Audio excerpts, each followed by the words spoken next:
чего тут сидишь в гордом одиночестве? Вот ты мой хороший. Замерз? Тимоша.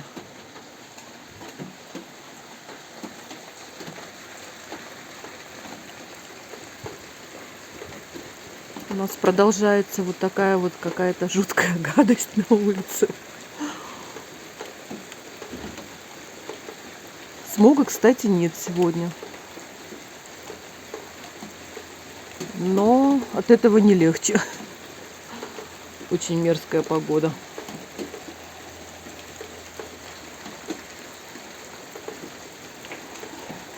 Я так думаю, сегодня мы тоже будем дома. Буду готовить, рисовать. Вряд ли мы куда-нибудь сегодня пойдем в такую погоду.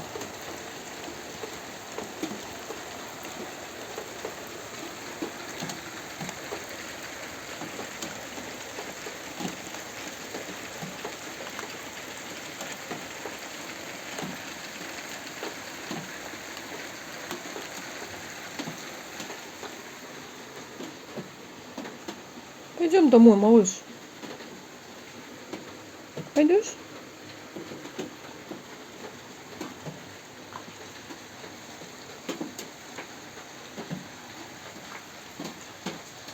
Ну, как хочешь. Сидим дома сегодня, готовим.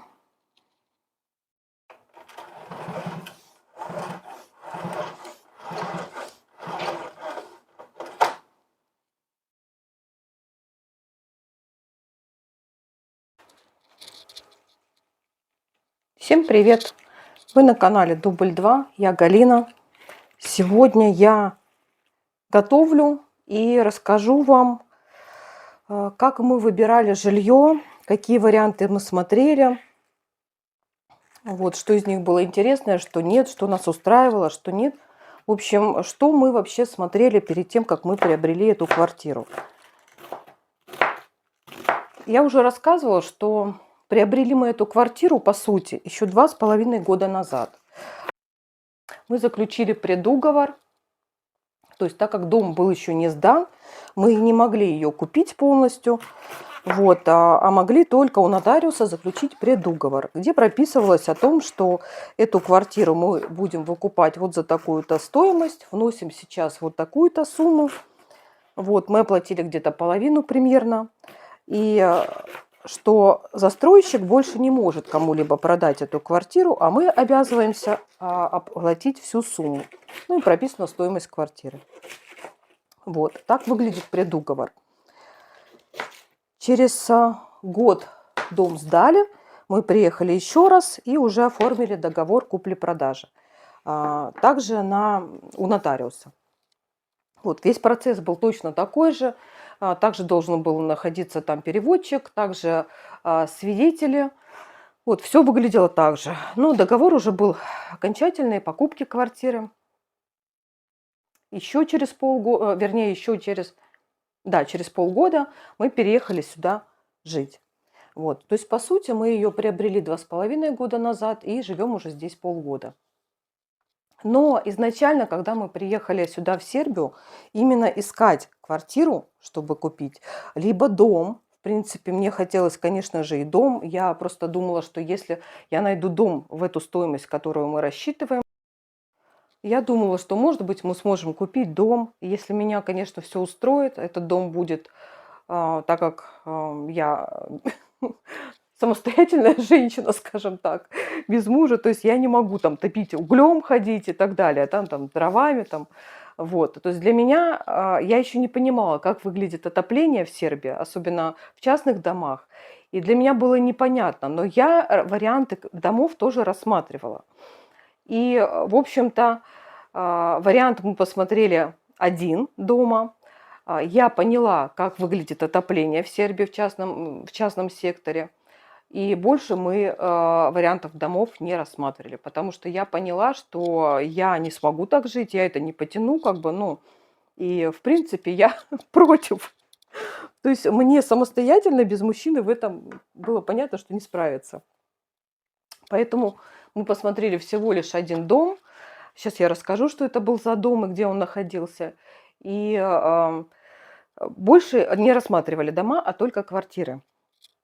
Значит, 2,5 года назад, как я уже сказала, мы приехали в Белград сначала.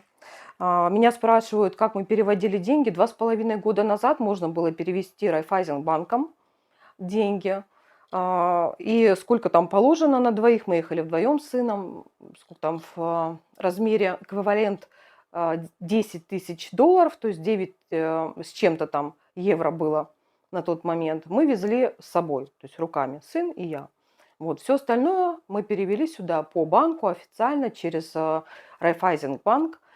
И, и перевели тогда, когда мы уже подыскали себе вариант, вот эту квартиру, мы поняли, что она нас устраивает, мы ее будем брать. И тогда мы сделали перевод. Я подождала, когда будет выгодный курс. Тогда скакал еще курс очень сильно. Сейчас я не знаю, какая там ситуация в России, но тогда он скакал в течение дня прям очень сильно. И я специально выжидала, так как сумма большая все-таки, разница могла быть на курсе очень существенная. И я специально выжидала. И когда я увидела, что вот он сейчас стал очень даже неплохой, я быстренько перевела деньги. Пришли они в банк Альта-банк где-то то ли на второй день, то ли на следующий. Я что-то вот точно не могу уже сказать, не помню. Но, в общем, по-моему, в течение 2 дней шли деньги. Ну, может быть, на следующий день. Сейчас уже просто не вспомню. Вот. Значит, ну, это уже было тогда, когда мы нашли эту квартиру, нас она устроила, и мы решили уже больше не искать, что мы ее купим. Но до этого мы приехали в Белград, как я уже и сказала, с 2 рюкзачками. И на счету у нас лежало, вернее, как с 2 рюкзачками, вернее, не совсем правильно это сказать. Я почему-то была уверена, что, скорее всего, я куплю квартиру здесь. Почему-то у меня была такая уверенность. Но, чтобы не сильно не расстраиваться, если бы у нас это не получилось, я просто сыну сказала: давай так, мы едем с тобой, если вдруг не получается найти нормальное жилье, то, ну, считай, что мы съездили в отпуск, погуляли, Белград посмотрели, Сербию посмотрели, и все, ну, чтобы не расстраиваться, ну, не получилось. Вот. Но у нас все получилось, все сложилось прям очень гладко, все сложилось, не без всяких каких-либо происшествий. Конечно, это было а, ну, не сказать на нервах, но это было очень ответственно. Конечно, мы переживали, мы были сосредоточены, чтобы, во-первых, это деньги, во-вторых, это вложение, то есть нужно было найти хороший вариант, такой, который бы нас устроил. Вот. Еще и вложиться в нашу сумму, потому что у нас не такие уж большие деньги были. А, На то, что я продала свою квартиру в новостройке, которую я выплачивала в ипотеку 7 лет. Я взяла ипотеку и выплачивала 7 лет самостоятельно ее. И вот в 23-м году ипотека у меня закончилась, и мы в 23-м же году ее продали и приехали в Сербию, чтобы купить себе квартиру. Вот, в общем, с 2 рюкзаками, с наличными небольшими в эквиваленте 9 с чем-то тысяч евро на человека. И еще была сумка у нас. Сумка, кстати, да. Почему-то я решила, что все-таки мы купим жилье. Поэтому я везла какое-то постельное белье новое, что-то, какие-то полотенца, что-то из одежды. У нас набралась прям сумка. Вот. Поэтому, наверное, я все-таки сомневалась, что у нас все пройдет хорошо. Поэтому сыну сказала, что давай не будем расстраиваться, а отнесемся к этому как к отпуску, проведенному в Сербии, если вдруг у нас не сложится. Но все-таки, видать, интуиция мне подсказывала, что будет все хорошо, что мы найдем жилье подходящее. Поэтому мы везли с собой сумку еще с вещами. И, значит, мы планировали как? Конечно, мы хотели найти жилье в Белграде, либо я понимала, что Белград это как Москва, то есть жилье там невозможно в нашу стоимость найти, потому что у нас была не в Москве квартира, а в Подмосковье. И тогда мы решили поискать, так же, как у нас в Подмосковье, какой-то ближайший пригород Белграда. Я уже в России знала, что есть такой неплохой городок, как Панчево, вот, который спокойно можно добраться до Белграда, вот, и жилье там можно подыскать в наши деньги.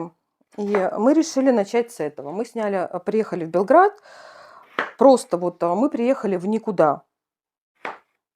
Мы приземлились в аэропорту, вышли, сели в автобус. На тот момент оплата проезда была еще платная в Белграде, но нужно было не платить водителю, а отправлять смс-ку. Вот, но у нас не было еще местной карты, сим-карты, поэтому мы не могли это сделать. И мы честно к водителю подошли, сказали, что вот так и так, у нас нет симки местной. И он сказал, что садитесь без проблем, я вас довезу. Вот, в общем, по-английски как-то сын ему объяснил, и он нас спокойно довез. Мы доехали, уже не помню, но что-то там до города, в общем, до какой-то улицы, нашли киоск. Мы прочитали заранее, что в киоске можно купить сим-карту. Купили там сим-карту, ставили в телефон и стали искать квартиру. То есть у нас даже заранее не было квартиры обговорено, что мы снимем квартиру уже. Не было договоренности ни с кем. Мы поставили сим-карту и стали обзванивать. Нашли квартиру под съем посуточно. Квартира оказалась очень хорошая. Потом мы приезжали еще раз в Белград и снимали именно ее же. Нам она очень понравилась. Более того, эта квартира, та, которую мы тогда там сняли, первая в Сербии, в Белграде, это был район Земун. Да, Земун. А, Она была небольшая, меньше, чем наша, но по расположению комнат она очень была похожа на нашу, которая вот сейчас у нас. Она была также на первом этаже. По-сербски это не первый этаж, а приземье называется. Первый этаж в Сербии считается, как у нас второй этаж. Вот. И она, в общем, была очень-очень похожа, только была значительно поменьше. Наверное, там было метров 25, может быть, 30. У нас 44. Вот, но она сильно была похожа. И мы сняли эту квартиру, приехали, расположились, все хорошо, сходили в ближайшую пекарю, купили покушать себе. То есть, в принципе, как-то все складывалось, ничего такого ужасного у нас не было с самого начала. То есть мы прилетели, сели на автобус, купили симку, позвонили, договорились, заселились, привели себя в порядок, накупались, поели. То есть все шло нормально, как по маслу. Конечно, мы проштудировали сначала Белград. В Белграде однозначно не было в нашу стоимость, а наша стоимость была это до 60 тысяч евро. Потом мы позвонили одному риэлтору, с которым я общалась еще из России. Это русскоговорящий парень был, молодой парень. Вот, очень хороший парень, который нам очень сильно помогал. У нас на своей машине отвозил смотреть варианты. А, По-честному прям говорил, где что, какие-то проблемы. То есть, в принципе, когда мы все-таки не нашли, а уже потом себе купили жилье в нише, я ему написала, что большое вам спасибо за то, что вы нам столько времени потратили на нас. Но вот так и так в Белграде все-таки мы не смогли в свою сумму найти, а нашли в городе Ниш. Спасибо вам большое. Вот, потому что действительно человек такой очень, он по-доброму все объяснял, все рассказывал. То есть не чтобы впарить, а вот реально как будто бы себе, вот, честно, вот, хороший парнишка, он из Москвы. Вот, значит, дальше, в общем, на чем я остановилась? Белград, понятно было, что нет, в нашу цену мы не входим никак туда. Потом, значит, мы провели, наверное, пару дней в Белграде, и через 2 дня мы просто доехали до автовокзала, сели в автобус, который шел до Панчева, и поехали в Панчево. Там мы тоже сняли квартиру. Квартира неплохая. Она была недалеко от... вообще там городок небольшой, там, в принципе, все недалеко. И автовокзал, какой-то ЖД вокзал у нас недалеко был, церковь была красивая, там звонили колокола. В общем, такой район хороший. В общем, мы сняли квартиру, стали там искать тоже варианты. Мы позвонили по объявлениям, наверное, Фозида мы пользовались, я уже сейчас точно не вспомню. Мы позвонили местным риэлторам, которые сербы, но помню, что кто-то не захотел разговаривать, потому что не знают английского. Мы не смогли просто с ними пообщаться. А 2 риэлторов нам ответили. Один мужчина был, он показал нам один дом, нашу стоимость, но дом был Ну, конечно, нет. То есть это, чтобы было понятно, сейчас опишу. Это одноэтажный дом. А, я даже не знаю, не совсем дом, это считается квартира, но это отдельно стоящее здание, которое имеет такой внутренний дворик, и там вот несколько вот так вот буквой «П» зданий, и каждого это квартира. То есть это квартира, но одноэтажное такое здание и общий дворик. То есть 3 квартиры получается, вот одна из них продавалась.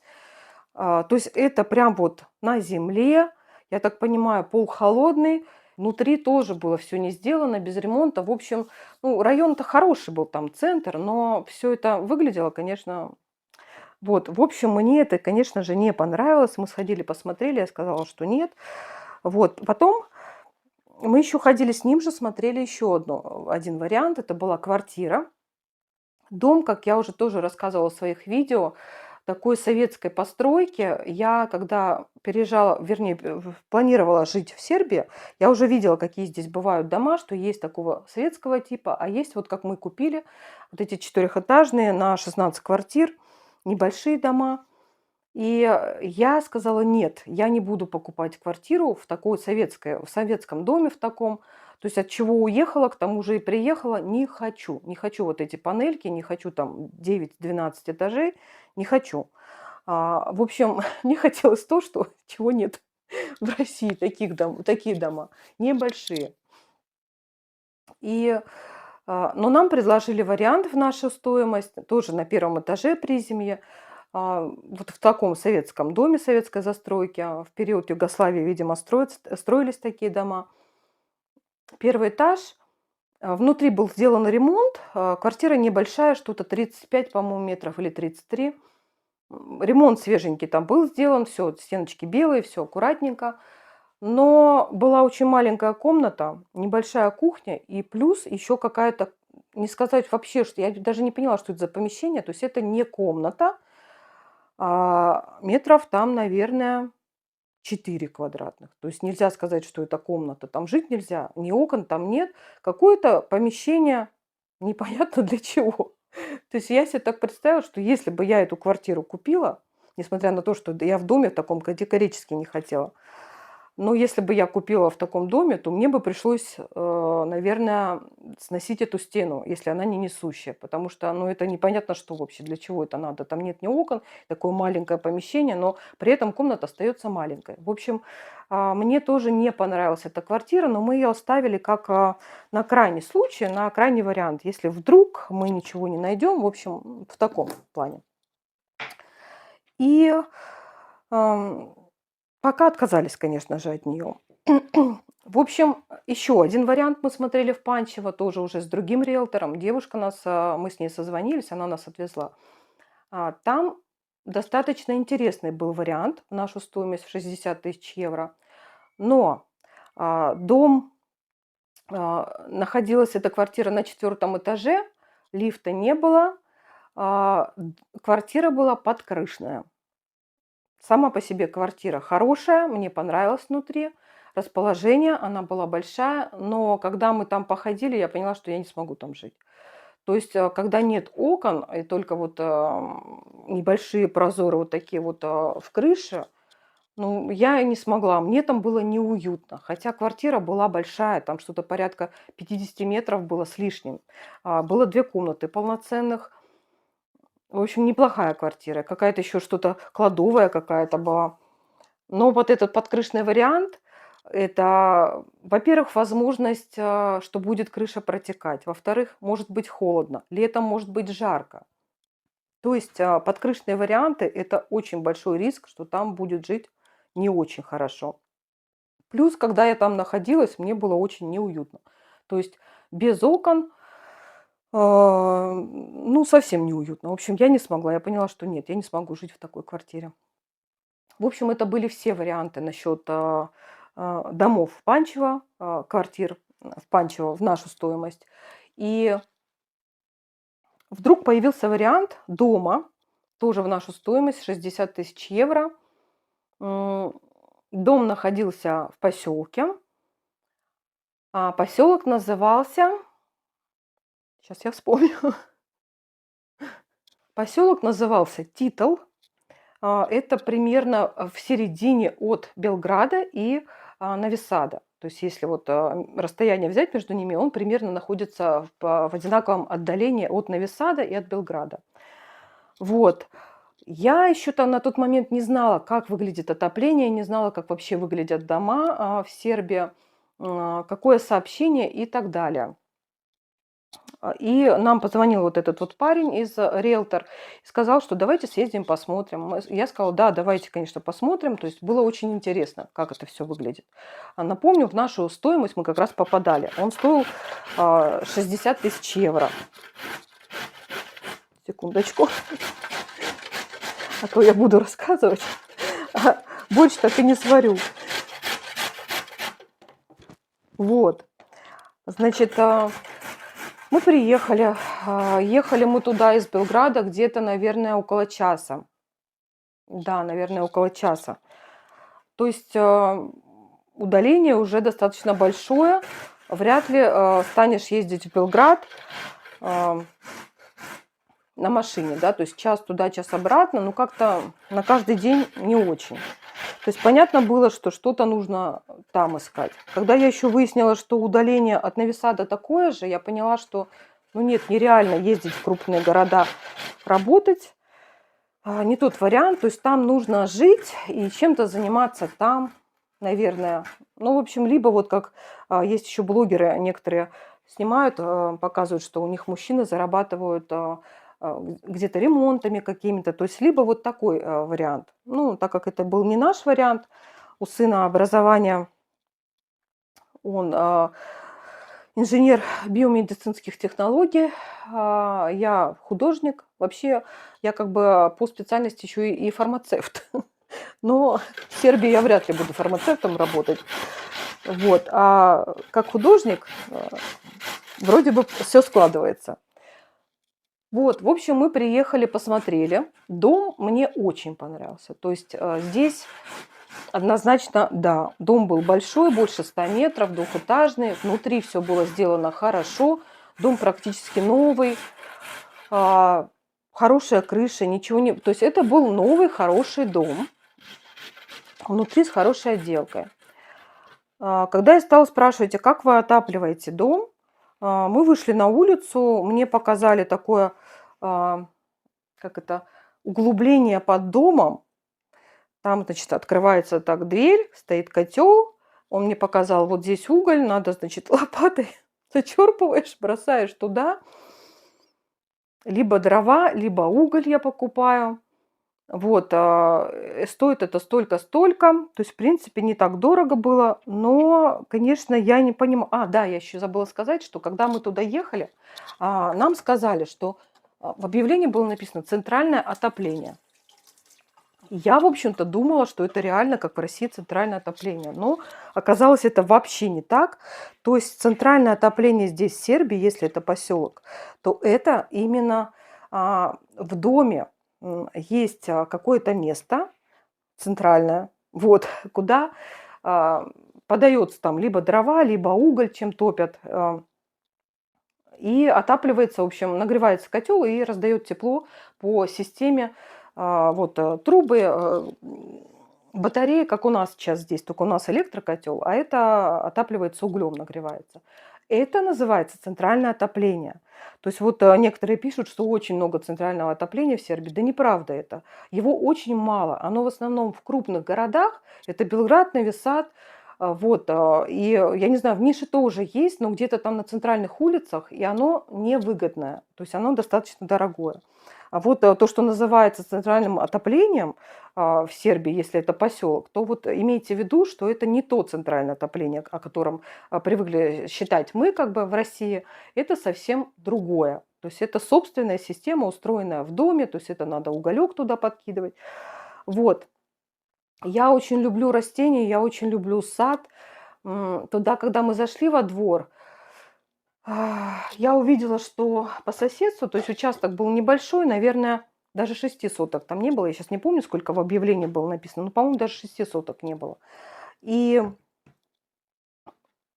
По соседству стояли у соседей, в общем, дома были такие незакрытые заборы, так как я уже рассказывала, в Сербии вообще не особо принято прятаться, то есть, ну, это может быть рабица, это может быть дощечатый забор, который с дырочками, то есть, ну, все просматривается. И запах стоял, запах животных, то есть соседи выращивали, занимались, выращивали животных, то есть у них там хрюшки гуляли, куры гуляли, естественно, это запах. Вот, это с этой стороны, с той стороны, спереди тоже там что-то выращивали, кукурузу, какое-то огромное поле кукурузы, стоял трактор, стоял, значит, вот это вот, где кукурузохранилище такое, никакой зелени, ничего не было. И здесь на огороде тоже у него, на участке не было вообще ничего. То есть это такая не заасфальтирована, ни плиточки, ни газона, не было ничего. То есть вот такая просто грязь, и вокруг окружено все это вот соседи, которые выращивали животных, соответственно, это запах. В общем, если подводить итог, дом был хороший, мне он очень понравился внутри. Земля нет, то есть участка не было, сада не было. В моем понимании должен быть самое главное в доме – это участок, сад. Вот, соседи, то есть так как занимались животными, выращиванием, это был запах. Отопление – это совсем не то центральное отопление, то есть я не могла себе представить, что я буду спускаться и закидывать там уголь. Ну, в общем, не для меня. Я уже сказала, так как я без мужчины, как бы я этим заниматься, естественно, не буду. Вот, и, наверное, это подошло бы для семьи, которые там с мужчиной, в общем. А, Дальше, когда я спросила: "А как вы добираетесь? Какое у вас сообщение? Как можно доехать до Белграда или Нови Сада?" Он сказал, что хозяин дома этого сказал, что ам, мы ездим на машине по воскресеньям. У нас есть у человека здесь машина, и по воскресеньям мы ездим в крупные города, там либо Белград, либо Нови Сад. Вот. Я говорю: "А если кто-то заболел?" Он говорит: "Ну вот так же машиной, то есть в выходные". То есть сообщения, по сути, никакого не было вообще. Рассчитывать на какого-то человека, который тебя то ли отвезет, то ли нет. То есть для меня это тоже сразу, ну, однозначно нет. То есть я все-таки такой человек, я люблю подстраховаться, я не люблю совсем где-то совсем отдаленно, где-то рядом, но там, где немного людей. И, в общем-то, мы вот такое место себе и нашли в городе Ниш. Когда меня хозяин этого дома стал спрашивать о том, ну как, что вы скажете, понравился вам дом? Я сказала: "Да, вы знаете, дом, конечно, понравился, но я не смогу здесь жить, потому что отопление такое специфическое. Я не ожидала, что оно так выглядит. Уж там про животных, про запах я не стала, конечно, чтобы человека не обидеть, не говорить ничего. Вот. Но дом действительно был очень классный. Но природа, вы знаете, когда мы туда ехали, это было что-то. Если бы я была на своей машине, я бы там очень много мест бы останавливалась, фотографировала и потом бы их рисовала. Но так как человек, вез нас человек, мне было неудобно сказать: "Ой, извините, там не остановите, я сейчас тут отфотографирую". Вот, в общем, я ничего не сфотографировала, но природа шикарная просто. Там протекает река Тиса, Тиса, по-моему, называется. Вот, деревья, мы проезжали такие деревья, это что-то. Я, наверное, только вот в кино где-то видела такие деревья. Это огромные дубы, у которых огромные стволы, такие домики какие-то стояли. Там было пастбище, и такие домики специфические с соломенной крышей. То есть, ну, такие места только рисовать нужно было. То есть очень красивые. И река, конечно же, очень красивая река. Но поселок, там ничего не было. Добираться до ближайших городов, хоть и крупных, но час. Поэтому, конечно же, ну и плюс отопление. В общем, конечно же, мы отказались от этого варианта. Я поняла, что практически все деревни так выглядят, в нашу стоимость будет. Если это будет хороший дом, где будет все там газовое отопление, вот, хороший сад какой-то, то это будет стоить значительно дороже. И поэтому мы не стали больше искать в нашу стоимость дома, а искали только квартиры. Еще один вариант, мы смотрели квартиры. Это был вариант рядом с Белградом. Я не рассказала про него сразу, еще когда мы остановились в Белграде. мы тоже через риэлторов, через этих же ребят нам подсказали, что есть вот такой вариант. А, От Белграда было ехать из района Земун, шел автобус, по-моему, даже 2 номера каких-то ходили, ехать порядка 15-20 минут. Значит, выглядел этот район так. Называется район Ябучки. Ябучки – это яблочки по-сербски. Вот. Там стояли, когда мы туда приехали, значит, по картинке тоже квартира была очень хорошая, двушка, в нашу стоимость. Собственник даже сказал, что он оставит там и мебель. Вот. Хотя это было странно как-то, потому что мы узнали, что он строит дом себе неподалеку, и как бы, ну, смысл оставлять мебель. То есть было как-то подозрительно это. Ну, так и оказалось. Вот. То есть этот район выглядит так. Да, мы доехали за 20 минут на автобусе. Значит, потом дорога идет через поля. Через поля, кукурузные поля, в общем, ничего не видно, вот так вот просто идет дорога.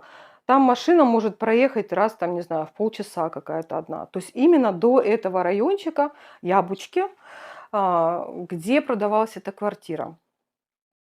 Когда мы туда дошли, и шли мы где-то от остановки минут 10-15, не так уж далеко. Но когда мы туда дошли, значит, район выглядел так. 4, по-моему, 4 там дома стояли. Наверное, где-то этажей 7, 6, 7, 8, может быть, восьмиэтажный, не помню точно. Вот, квартира была на 3-м этаже. Да, наверное, 6 или 7-этажные дома были. Они были такой застройки тоже еще в период Югославии, уже старенькой. Но дело даже не в этом. Дело в том, что этот район просто на таком отшибе находится, там нет вообще ничего рядом. Вот эти 4 дома, примерно такие же вот одной застройки, то есть достаточно старенькие. Частных домов несколько штук стояло, таких прям деревенских. И дальше еще так дорога шла, и там еще какая-то деревня была.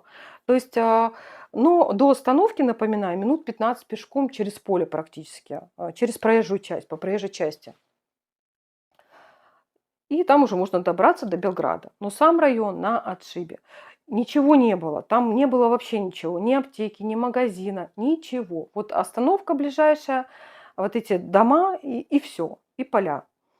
Но одна из достопримечательностей там была, конечно, это такой дом, который, в общем, поселение ромы, ну, цыган, то есть в Сербии не принято называть цыгане, это обидно для них, их называют ромы. Но, в общем, там стоял дом прямо напротив этой остановки.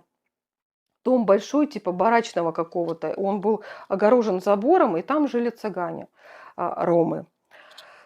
Вот, и, конечно, смотреть на все это было очень неприятно, потому что весь двор был увешан какими-то тряпками, чем-то грязным. Там сама квартира была внутри хорошая, район нет. То есть район мне очень не понравился. Но, мы сказали, что, так как это было рядом с Белградом, мы сказали, что мы подумаем. То есть мы не отказываемся, но мы подумаем. И тогда я поняла, что все больше искать рядом с Белградом, нет вариантов, нечего, все дороже. Потом вот мы поехали в Панчево, там тоже все посмотрели. И потом, когда я тоже поняла, что нет, пока что ничего нам не подходит, мы решили поехать в Ниш. В Нише я тоже списывалась уже с риэлтором, который сказал, что вы приедете, ну, что-нибудь подыщем, посмотрим.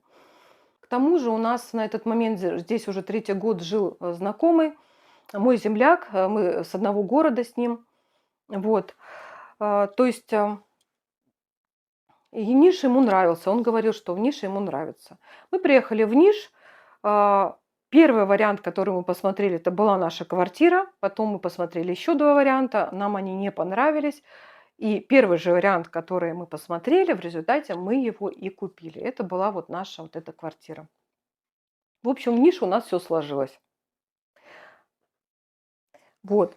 Так что такую историю я хотела вам рассказать. Кстати, про поселок, который я говорила, река, там все так созвучно, река Тиса, поселок Титл называется, в честь которого был человек, в которого был назван этот поселок, его звали Тито. Тито, да. Это был очень известный человек. Я так поняла, что он даже то ли родился, что ли, в этом поселке. Ну, может быть, просто, может, и не родился, а может быть, просто назвали в его честь. Я точно не знаю. В общем, он был в годы Великой Отечественной войны разведчиком, шпионом. Тита являлся прототипом, по которому был снят фильм «Джеймс Бонд». Он был разведчиком, шпионом. В годы Великой Отечественной войны заслужил много орденов. По-моему, до маршала звание у него было, дослужился. И был также в период Югославии президентом Югославии. Вот в честь него был назван этот поселок, и, возможно, он там родился. Я точно вот эту информацию не знаю. Так что вот в таком поселке нам пришлось побывать, посмотреть дом. В общем, это все варианты, которые мы смотрели до того, как купить нашу квартиру.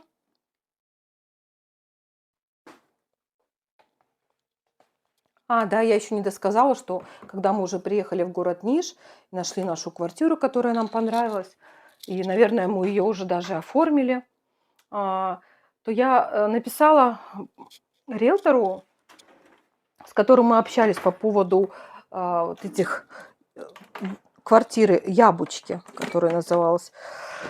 И сказала, что так и так, большое вам спасибо за потраченное на нас время, но мы приобрели уже квартиру в городе Ниш. И риэлтор сказал, что, ну, в общем-то и хорошо, потому что этот хозяин этой квартиры как-то повел себя очень странно. Он сначала объявил нам одну стоимость, а потом, когда мы дали свое согласие, он сказал, что стоимость будет, позвонил, в общем, через какое-то время и сказал, что стоимость будет на то ли 5, то ли 6 тысяч евро выше. И я сказала, что, ну, тем более тогда, значит, не судьба, потому что мы нашли хорошую квартиру в наши деньги, на которые мы рассчитывали. И как бы тут мы и так-то сомневались, что мы ее возьмем. То есть то, что там проживали ромы рядом, и такой просто заброшенный район был, там не было ничего абсолютно. Конечно, я не хотела там приобретать эту квартиру. Единственный плюс то, что квартира была неплохая внутри, и стоила она, ну, в нашу стоимость. Но район очень, не очень. Вот. Поэтому я даже обрадовалась, думаю, ну хорошо, потому что, ну, жалеть не будешь. То есть в любом случае, если я не хотела дешевле покупать, то дороже я уж точно не буду покупать ее. В общем, так сложилось, что квартиру мы приобрели в городе Ниш. Это масло оливковое, Греция производства. Я купила его в недорогом магазине, как-то Мире, по-моему, называется, Мире. Магазин низких цен называется. Там же продается гречка, кто спрашивал про гречку. Вот такое масло там стоило 600 чем-то динар. То есть это где-то 500 рублей, но здесь 2 литра. Производство Греция, как я уже сказала. Оно неплохое, но насчет качества, оно дешевое получается. То есть как бы насчет качества я не уверена, что оно хорошее, но я на нем жарю. В салаты я его не добавляю, жарю на нем. Вроде бы ничего. Вот, так что будем делать поджарочку к борщу.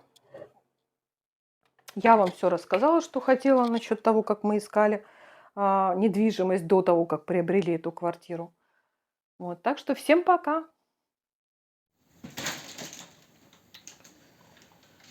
Тимик, что ты по моим картинам лазишь? У тебя же есть свое местечко. Вот иди ложись сюда. Вот, так-то лучше.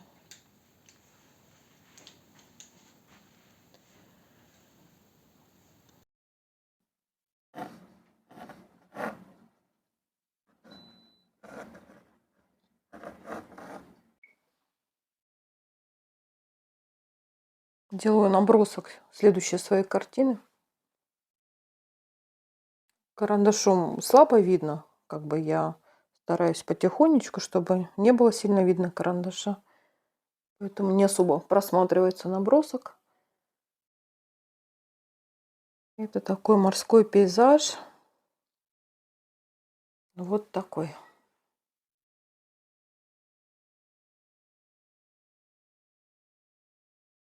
Вот такая будет картина. И хочу сейчас же еще один холст прикрепить. Буду одновременно делать 2 картины, потому что у меня иногда есть такое желание, когда рисуешь одну картину, немножко переключаться. И поэтому я начну сразу 2. И когда мне будет поднадоедать, такое бывает, я буду рисовать.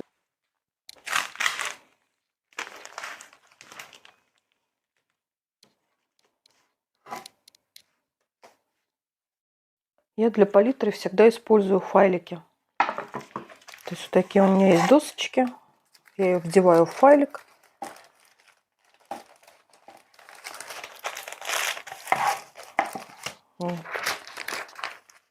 И уже сверху на файлик выдавливаю краски. Для того, чтобы потом этот файлик также аккуратненько снять, выбросить и палитру не мыть. Это очень удобно. Масляная краска, она въедается в дерево сильно, потом плохо смывается. А так просто выбросить файл, и досочка остается полностью чистая.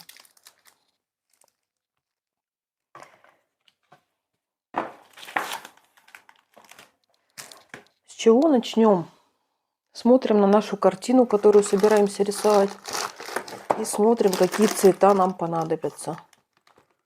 Сначала это подмалевок сначала делается.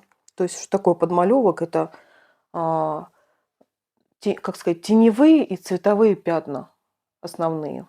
А потом уже на подмалевок уже больше детализация начинает наноситься сверху. Но пока это просто цветовые пятна.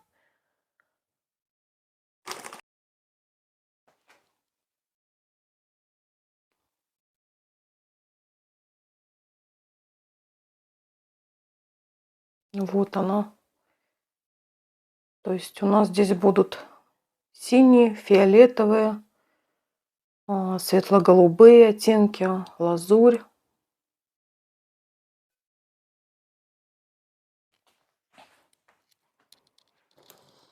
Начнем с синих. Я возьму ультрамарин. Ультрамарин темный.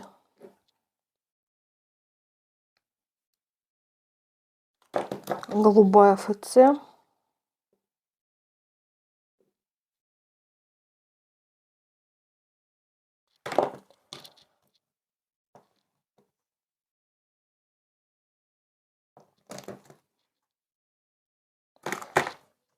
Так.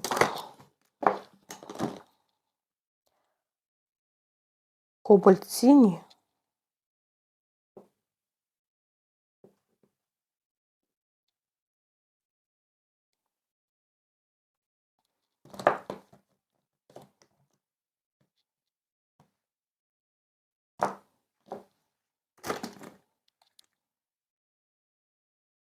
Возьму лазурную.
что у нас сегодня?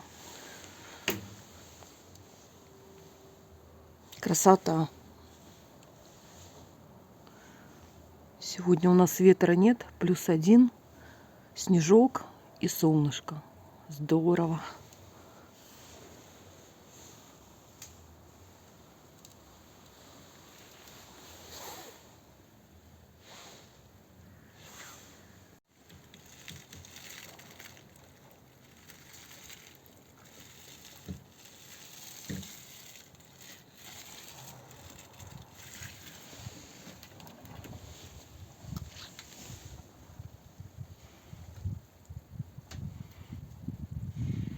Вот такое вот чудо природное у меня случилось. Стояла баночка с отростками с водой. И вдруг природа и мороз создала вот такую красоту. Удивительно.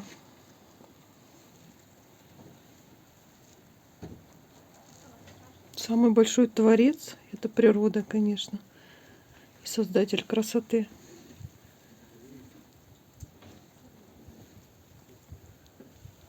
Чудеса.